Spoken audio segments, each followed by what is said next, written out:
Speaking on his LBC show, former Ukip leader Nigel Farage claimed the former Prime Minister's anti-Brexit speech at the UK in a Changing Europe's Article 50 conference in central London proved Remainers were starting to sound repetitive and to look silly. After playing a short recording of Mr Blair's speech, Mr Farage said, he went on to say that he wanted Parliament to vote down the deal, to force a second referendum, but he also said that if that does not happen and if we don't get a second referendum, he will stop talking about Europe. That's kind of what I call an incentive.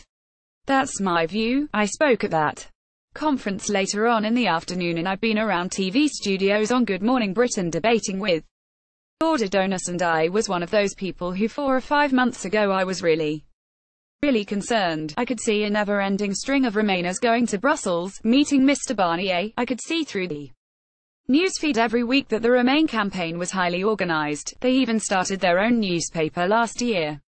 Getty LBC Brexit News. Farage slams Tony Blair's anti-Brexit speech at Article 50 conference. Tony Blair and Lord Adonis are actually not only sounding repetitive, they're looking a little bit silly. Nigel Farage and I was really getting fearful that a second referendum may well be forced upon us, but you know, today, sitting next to Adonis and appearing on that stage after Tony Blair, I began to look at people calling for a second referendum, and I've become to think, you know what, they're actually not only sounding repetitive, they're looking a little bit silly, and much of this backed up in a survey called on by comrades for the Daily Express.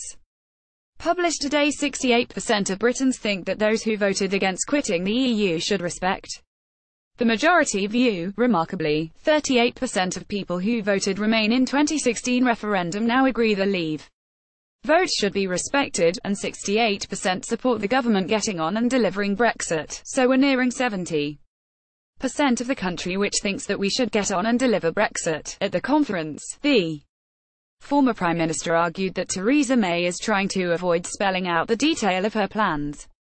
Until we are irreversibly out of Europe, Mr Blair said Parliament will have the chance to change the direction of the process by legislating for another referendum on the terms of the Brexit deal.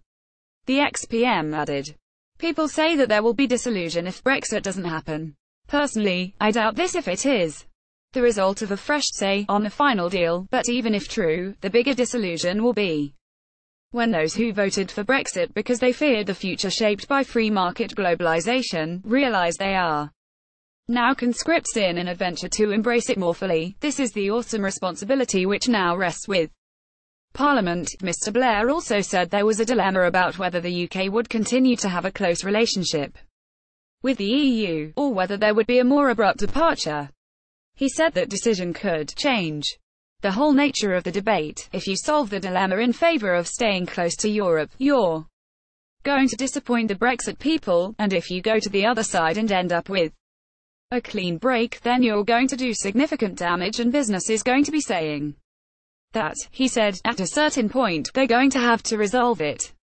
The moment that happens, you're able to see what Brexit really means. He added, "What I'm really saying is, it's such a momentous decision. Let's reconsider when we see the deal. If we go ahead and leave, that's okay. You'll hear no more about changing the decision from me."